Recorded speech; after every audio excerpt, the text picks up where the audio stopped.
Stuttering and mayhem in Moscow after 8 months of Rishi Sunak's time in office. Is that really true? Abroad, with his allies, he has to handle a dangerous mess. At home, he has promised again and again to bring inflation down. Inflation is what erodes people's savings and pushes up prices and ultimately makes them poorer.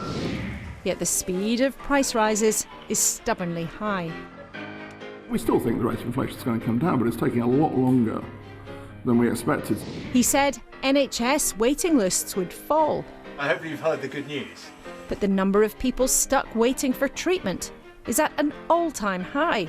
There's over 7 million patients on the waiting list at the moment, and that's only expected to grow because of our workforce crisis. And he said that he would stop political chaos.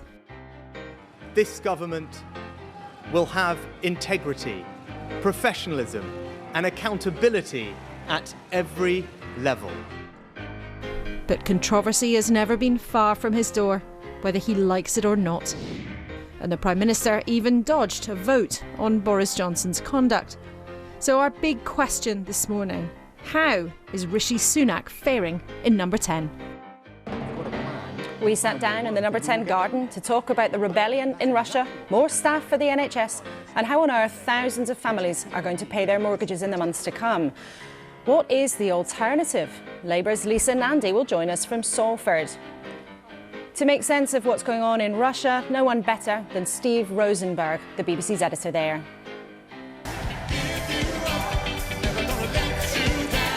And it is Sunday, so there's always room for a bit of light relief. We'll talk to the reluctant star of this year's Glastonbury, Rick Astley, on whether he's become cool at last.